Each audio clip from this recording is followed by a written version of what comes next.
بسم الله الرحمن الرحيم. بالحق بشيرا ونذيرا صلى الله تعالى عليه وعلى آله وأصحابه وأزواجه وذرياته وبارك وسلم تسليما كثيرا كثيرا. أما بعد فأعوذ بالله السميع العليم من الشيطان الرجيم. بسم الله الرحمن الرحيم.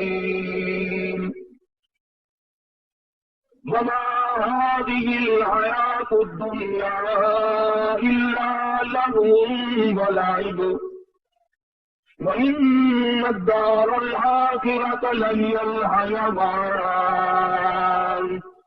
لو كانوا يعلمون. وقال النبي صلى الله تعالى عليه وسلم: الدنيا جيفة طالبها كلاب. وقال النبي صلى الله تعالى عليه وسلم: الدنيا ملعون. صدق الله مولانا العلي العظيم وصدق رسوله النبي الكريم ونحن على ذلك لمن الشاهدين والشاكرين والحمد لله رب العالمين. اللهم صل على محمد وعلى آل محمد كما صليت على إبراهيم وعلى آل إبراهيم إنك حميد مجيد. اللهم بارك على محمد وعلى آل محمد كما باركت على إبراهيم وعلى آل إبراهيم إنك حميد مجيد. قرآن کریم کی مختصر سی آیت شریفہ 21ویں پارے کی آیات ہے. حق سبحانہ و تعالی و تقدس نے بہت ہی عجیب چیز ارشاد فرمائی. اس واسطے کہ اللہ پاک نے تو ہدایت بھیجی، فلاح و بہبود اپنے بندوں کے لیے دنیا میں نازل فرمائی تاکہ میرے بندے میری اطاعت کریں، فرما برداری کریں، بندگی کریں، اور آخرت میں میں ان کے لیے طرح طرح کے نعمتوں کے اسباب تیار کروں. حدیث میں ہے، ارشاد فرمایا مدنی کریم صلی اللہ علیہ وسلم نے کہ تم دنیاوی حسن و جمال، زیب و زینت، فیشن، ان تمام چیزوں کے پیچھے پھرتے ہو. قرآن کریم میں ہے، فرمایا میں نے تمہارے لیے ایسی عورتیں جنت میں تیار کر رکھی ہے لم یطمثہن انس قبلہم ولا جان. فرمایا مجھے اپنی کبریائی کی قسم، آج تک اور تم سے پہلے کسی آدمی نے، کسی جن نے ان کو چھوہا تک نہیں، ہاتھ تک نہیں لگایا. اور ارشاد ہے محمد عربی صلی اللہ علیہ وسلم کا، فرمایا کہ میں نے جو تمہارے لیے جنت میں حوریں عورتیں تیار کی ہیں ان کی تخلیق بڑی عجیب ہے. یوں فرمایا اگر ایک اور دنیا میں تھوک دے ساری کائنات بے ہوش ہو جائے. اگر جنت کی حور مسکرا دے سورج کی روشنی مانگ پڑ جائے،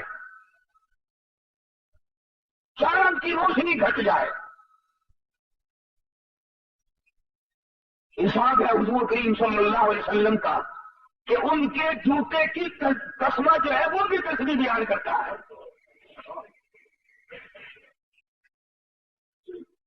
ابکارا کے لفظ ہے قرآن کریم میں، باکرا، نوجوان، روبن، تمام چیزیں جوانی کی موجود. اور پھر کتنے مزے کی بات ہے کہ نہ ان کے کپڑے کا فکر، نہ وہ بیمار پڑے، نہ ڈاکٹر کو لانا، نہ فیس بھرنی، نہ دوا لانی، نہ کھانے کا فکر، نہ ناشتے کا فکر، نہ کپڑے کا فکر، نہ تیل کنگھی سرما سیاہی، کچھ بھی فکر نہیں. تو خداوند کریم نے فرمایا کہ دنیا کے مقابلے میں نے آخرت میں تمہارے لیے بڑا کچھ تیار کر رکھا ہے، تم اس کی زیب و زینت میں نہ الجھو۔ مگر چونکہ بندہ ہے، بڑا گندا ہے اور مستقبل سے نہ آشنا ہے، نہ عاقبت اندیش ہے، یہ انجام کو سوچتا نہیں، سامنے والی چیز میں پڑتا ہے۔ جو چیز اسے دکھائی دے رہی ہے یہ اس میں پڑتا ہے۔ اور اگر اتفاق ہے، دکھتا تو قرآن کریم بھی ہے، اللہ کا کلام بھی سامنے ہے، مصطفیٰ کریم صلی اللہ علیہ وسلم کے ارشادات بھی سامنے ہے، دین اسلام سارا سامنے ہے، مگر اس کی طرف نہیں جاتا بندہ۔ اس لیے قرآن کریم نے للکار کر آواز دی، وما هذه الحیات الدنیا الا لهو ولعب، اور لوگوں دنیا کی حقیقت کچھ نہیں، دنیا عارضی جگہ ہے، فانی جگہ ہے، نہ پائیدار جگہ ہے، بالکل نہ پائیدار ہے، نہ باقی رہنے والی ہے۔ تم سے پہلے ہزاروں آئے، ہزاروں گئے، کسی کے ساتھ وفا کرنے والی نہیں۔ وَإِنَّ الدَّارَ الْآخِرَةَ لَهِيَ الْحَيَوَانُ لَوْ كَانُوا يَعْلَمُونَ، آخرت باقی رہنے والا آخری گھر ہے، اگر تم جان لو تو اس کی جستجو میں رہو، اس کی آرزو میں رہو، اس کی تلاش میں اپنی زندگی کا معقول حصہ خرچ کرو۔ یہی وہ راز تھا جو حضور کریم صلی اللہ علیہ وسلم نے صحابہ کرام کو سمجھا دیا تھا، اور انہوں نے سمجھ کر اس پہ ساری زندگی بسر کی۔ اعمال کی دنیا میں وہ لوگ سرخرو ہو کر آئیں گے۔ ہمارے یہاں تو صرف زبانی جمع خرچی اور کچھ بھی نہیں۔ چنانچہ قرآن کریم نے دوسرے مقام پہ نقشہ کھینچ کر کے بتلایا، وَاضْرِبْ لَهُم مَثَلَ الْحَيَاةِ الدُّنْيَا كَمَاءٍ أَنزَلْنَاهُ مِنَ السَّمَاءِ فاختلط به نبات الأرض فأصبح هشيما تذروه الرياح۔ قرآن کریم نے ایک مثال دی دنیا کی کہ لہلہاتی کھیتی ہو، سبزہ کھیتی ہو، مگر اسے کاٹ کے پھینک دو، وہ ہوا میں دھوپ میں سوکھ جائے گی، ہوا کا جھونکا آئے گا اس کو اڑا کے لے جائے گا۔ یعنی دنیا کی عارضی پن اتنا عارضی پنا ہے کہ اب اس کو کوئی ثبات دینے والا ہے ہی نہیں۔ اللہ کرنے والے لوگ بزرگان دین رحمہم اللہ علیہ مجمعین، جنہوں نے اپنے ساری زندگی اللہ میں گزار دی، انہوں نے ان تمام چیزوں کو سمجھا ہے۔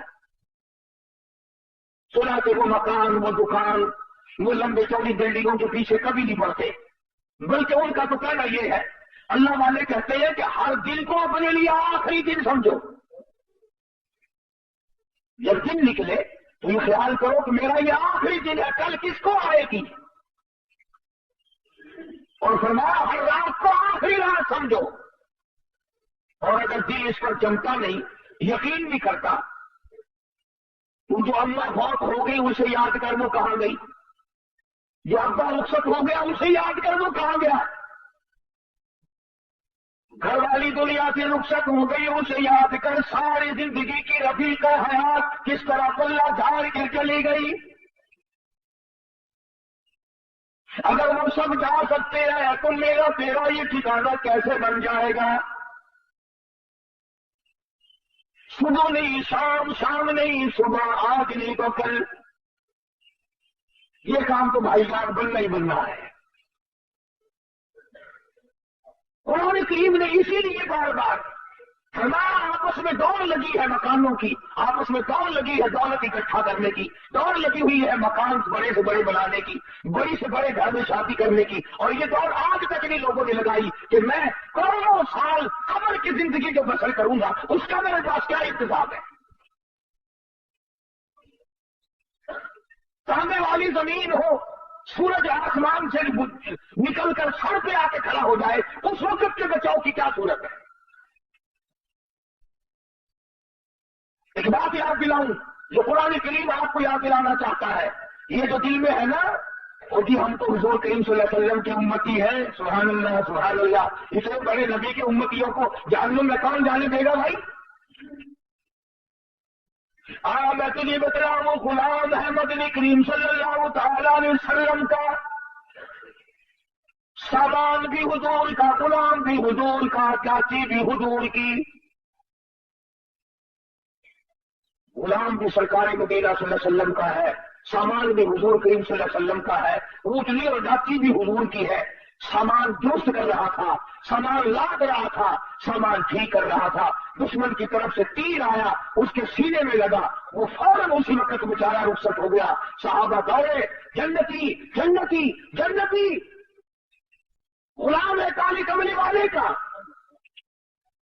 ہم تو نام کے ہیں نا، وہ اصلی غلام تھا حضور کا، اور سامان بھی حضور کا اٹھا رکھا تھا اس نے، اور حضور ہی کی اونچلی پہ لاد رہا تھا۔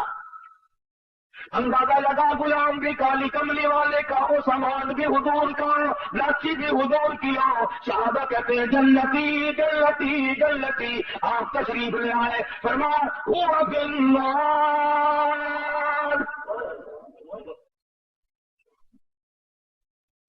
تو کس ملک میں رہتا ہے، کس دنیا میں رہتا ہے، کس دھن میں لگا رہتا ہے، کس مدن میں آپ نے آپ کو برباد کر رہا ہے۔ کالی کملی والے کا غلام ہے، کالی کملی والے کا سامان ہے، اونٹنی بھی حضور کی ہے جس پہ حضور سواری کرتے ہیں۔ سب حالات کا ہوا تیر لگا، دنیا سے رخصت ہو گیا، سب کہتے ہیں جنتی جنتی، کالی کملی والے نے آ کے فرما دیا ہوا فی النار، جہنم میں کیا؟ سارے صحابہ حیران ہو گئے، کمال ہے، غلام بھی سرکار مدینہ صلی اللہ علیہ وسلم کا ہو، سامان بھی حضور کا ہو، سواری بھی حضور کی ہو، تیر بھی کافر نے مارا ہو، پھر بھی جہنمی۔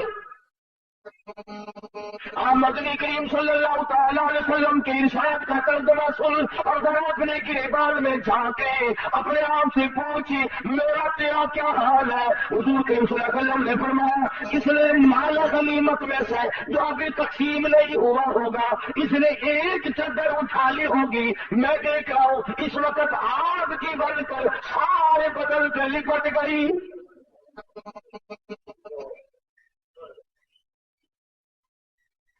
یہ بات نہیں کہ آج ہی اس نے یہ کام کیا ہے، نہ جانے کس جنگ کے موقع پہ کیا ہوگا۔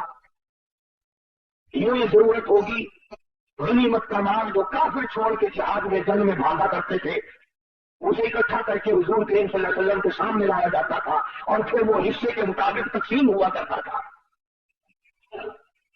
چنانچہ تقسیم سے پہلے اس نے ایک چادر اٹھا لی ہوگی، ممکن ہے یہ سمجھ کر اٹھائی ہو کہ مجھے ضرورت ہے چادر کی، چادر پڑی ہے اٹھا کے اوپر کر لی، کوئی بات نہیں۔ جب آپ نے یہ فرمایا تو حضرت سعد رضی اللہ تعالیٰ عنہ ایک صحابی ہے، یہ جوتی میں لگنے والا تسمہ لے کر آیا اور عرض کرنے لگا میرے آقا میں نے اٹھا کر اپنی جوتی میں ڈال لیا تھا، یہ میں واپس کرنے آیا ہوں۔ فرمایا قیامت میں واپس کرنا، اس وقت میں ہرگز نہیں لوں گا۔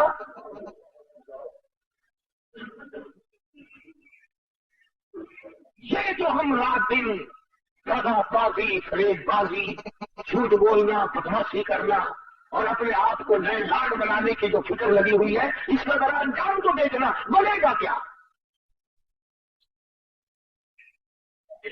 پہریداری مقدر میں آ جاتی ہے، آگے کچھ نہیں ہوتا۔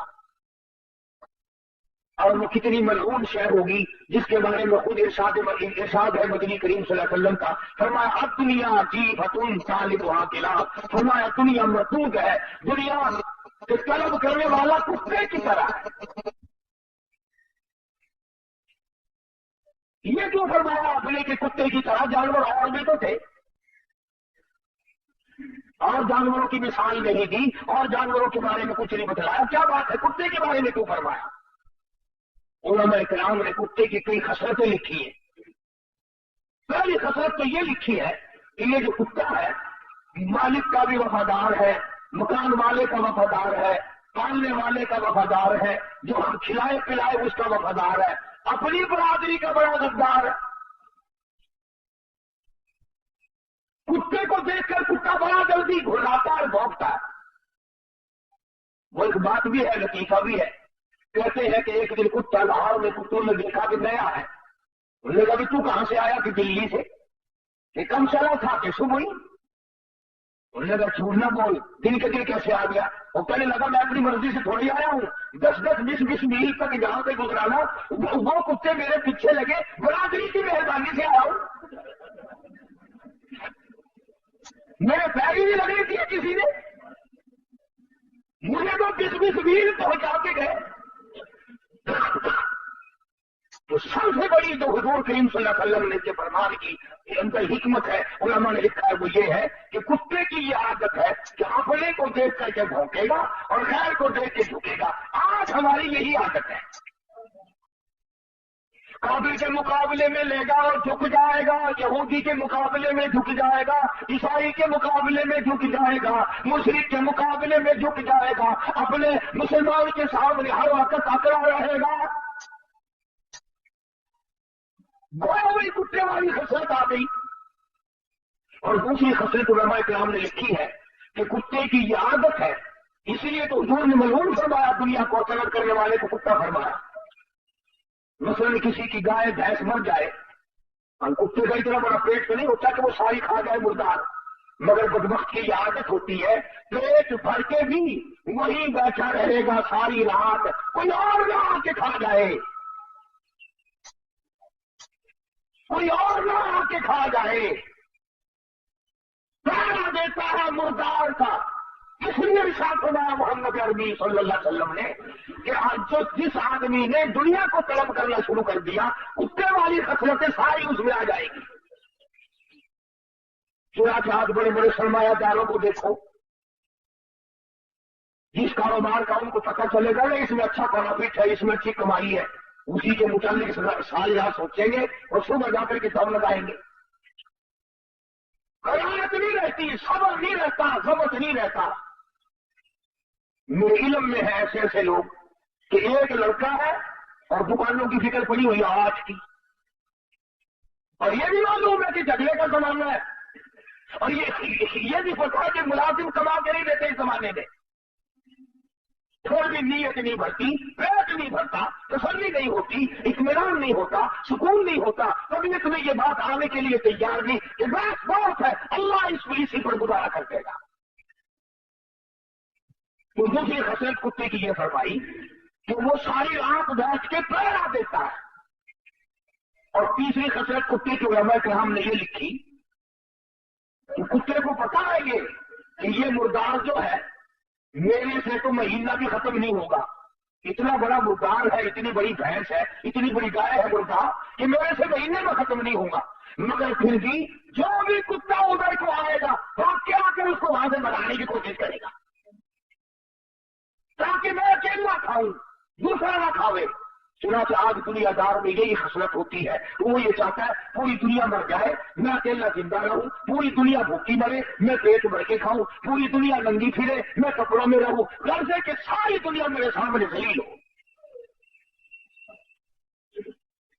اس لیے ارشاد فرمایا مدنی کریم صلی اللہ تعالی علیہ وسلم نے اللہ اس ناپائیدار دنیا کے طلبگار نہ بنو، اس کے پیچھے نہ لگو، اس کی جستجو نہ کرو، اس کے طلبگار نہ بنو، اس کی ہر وقت تمنا نہ کیا کرو، آرزو نہ کیا کرو۔ علماء کرام نے اہل اللہ نے اس کو ٹھوکر ماری، ان کی بات مڑ مڑ کے آئی۔